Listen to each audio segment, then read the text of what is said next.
This is my second trip to this area. This project is important primarily because the magnitude of the project is going to need probably more than a local solution. It's going to need a local, a state, and a federal solution. And the federal government, I think, has a lot to add here with respect to funding options.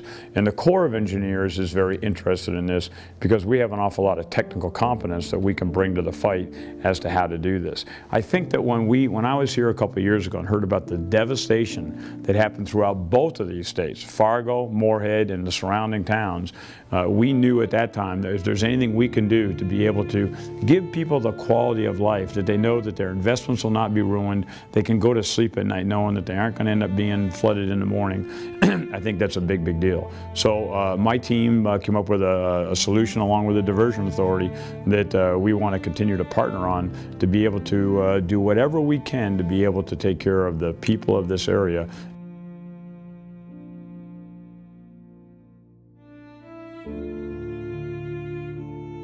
From a science and engineering perspective, most of what we're doing here is relatively straightforward flood control, risk management, engineering. So we're going to learn some things, I'm sure, both locally and regionally. But I think the real potential here is to learn, is there a future in alternative financing?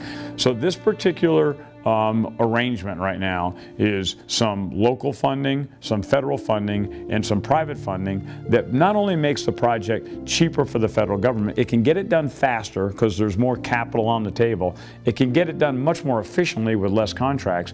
I would like to think that we learn from this, even if it's not the perfect solution, it's going to be certainly the good enough solution that we can then somehow transfer that same knowledge to other projects and find other great opportunities, whether it's on a river system or whether it's some other flood control system, that we can then incorporate that same learning back into other budgeting protocols.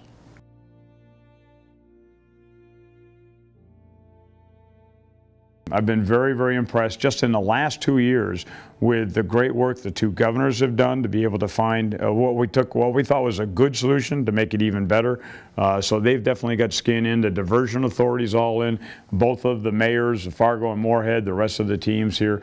And we've seen great support from Congress. I think great support from the Corps of Engineers, the Assistant Secretary of the Army for Civil Works. So our commitment is to continue to be a strong member of that team from a technical perspective, to give whatever advice we can. If there's ways we can find either do something faster or a better value, we certainly want to do that. When it comes to funding, we can't necessarily commit to a long-term commitment. Our budgeting is year by year by year. We have seen that right now we're in for about $100 million of congressionally approved funding that's happened, and so we're going to start 2 more projects. One we started last week.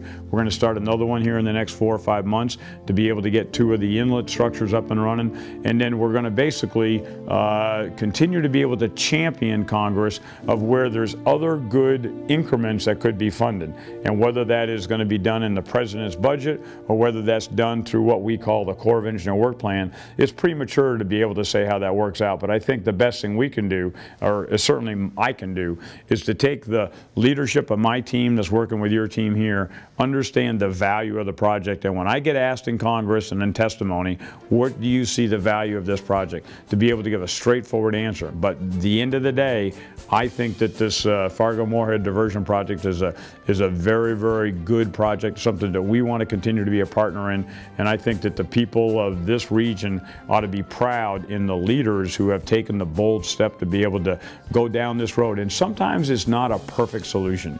Everybody doesn't necessarily get everything you want, but I think this solution has come together is certainly a very, very good solution, and one we got to continue to build and be able to get in the ground. And it's only good if you can implement it. It's great to have a plan on the shelf, but unless you can get something in the ground that's going to help protect people's property, then we aren't going to rest until we get to that level.